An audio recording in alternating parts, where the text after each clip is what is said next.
ਨਾਲੇ ਉਲਟੇ ਆਲੇ इस साइड से जाओ उनको इस साइड से जाओ वहाँ से आने को बाबा ने और साइड से पिंकू के बन की जिला है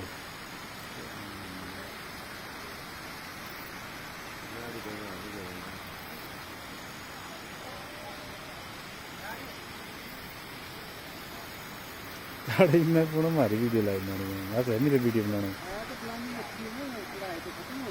जाना थी जाएंगे तो मैंने